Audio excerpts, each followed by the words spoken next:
Hello बच्चों, good morning. हम पढ़ेंगे पाठ 16 काव्य माधुरी। हमारी कविता का नाम है काव्य माधुरी। देखो, कविता है। मैया मोरी मैं नहीं माखन खायो, भोर भयो गयन के पीछे मधुबन में ही पठायो। चार पहर बंसी बट भटकियो, साज परे घर आयो। मैं बालक बहियन को छोटो छीको को ही विधि पायो। ग्वाल बाल सब बैर परे हैं, बरबस मुख लपटाए। तू जन्नी मन की अति में भोरी, इनके कहीं पतिता। जिये तेरे कुछ भेद उपाजी है, जानी परायो जायो। यह लय अपनी लघुकुटी कमरिया, बहुतिनी नाच नचायो। सूरदास तब भैसी जसोदा, लय उर कर कंठ लगायो। इसका अर्थ हम बता रहे हैं। प्रस्तुत पद्यांश में श्री कृष्ण की बाल सुलभ प्रवृत्ति का वर्णन कवि ने किया है। किसका वर्णन किया है? श्री कृष्ण का। कविता का अर्थ है हमारे, हे माँ, मैं मक्खन नहीं खाया है। सुबह होते ही तुमने मुझे वन में भेज दिया था। जंगल में जाकर मैं गायों को चरा रहा था। मैं कैसे मक्खन खा सकता हूँ? 4 प्रहर तक मैं बरगद के पेड़ पर बैठकर बांसुरी बजा रहा था और शाम होते ही घर आया हूँ। मैं छोटा सा बालक हूँ। मेरे हाथ इतने छोटे हैं कि छीके तक भी नहीं पूंछ पाते। फिर भला मैं कैसे मक्खन निकाल सकता हूँ? मेरे साथ जो मेरे मित्र हैं वे सब मेरे शत्रु हैं। उन सब ने मिलकर मेरी ज़बरदस्ती मेरे मुख में माखन लगा दिया। हे माँ, तुम तो बहुत भोली हो जो उनकी बातों को सच मान रही हो। उन्होंने तुम्हारे मन में सारे मेरे खिलाफ बहुत सी बातें भर दिए और तुम मुझ पर शंका करती हो। तुम मुझे पराया समझती हो। यह अपनी लाठी लो और कंबल लो, और तुम सबने मिलकर मुझे बहुत ही तंग किया है। सूरदास जी कहते हैं, श्री कृष्ण की भोली बातें सुनकर माता यशोदा मुस्कुरा उठी और श्री कृष्ण को उठाकर अपने हृदय से लगा लिया। अब दूसरी कविता है,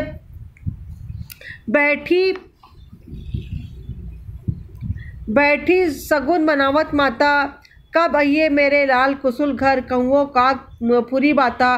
दूध भात की दोनी दहियो, सोने चोच मढ़ियो। जब सिय सही बिलो की नयन भरी, राम लखन उर ले हो। अवधि समीप जानी जन्नी जी, अति आतुर अकुलानी।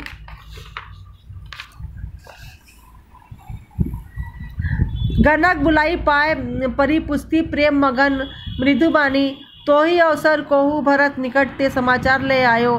प्रभु आगमन सुनत तुलसी, मन मीन मरत जल पायो।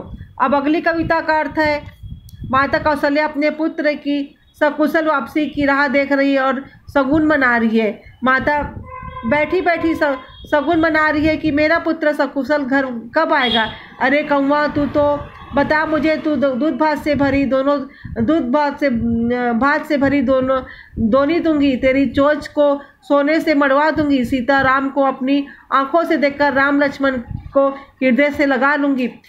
आने का समय पास आने पर माता का हृदय व्याकुल हो उठता है और गणों को बुलाकर उनके पैर छूकर पूछती है, प्रेम से भरी मीठी वाणी बोलती है। और उस समय कोई भरत के पास का समाचार लाकर देता है। प्रभु का आगमन सुनकर तुलसीदास जी मानते हैं कि मरती हुई मछली को मानो जल मिल गया हो। अब हमारी अगली कविता है, मानुष हो तो वही रसखान बसो, ब्रिज गोकुल गांव में ग्वारन। जो पशु हो तो कहा बस, मेरी चरो नित नंद की धेनु मुझारन। पाहन हो तो वही गिरे को, जो धरण कर छात्र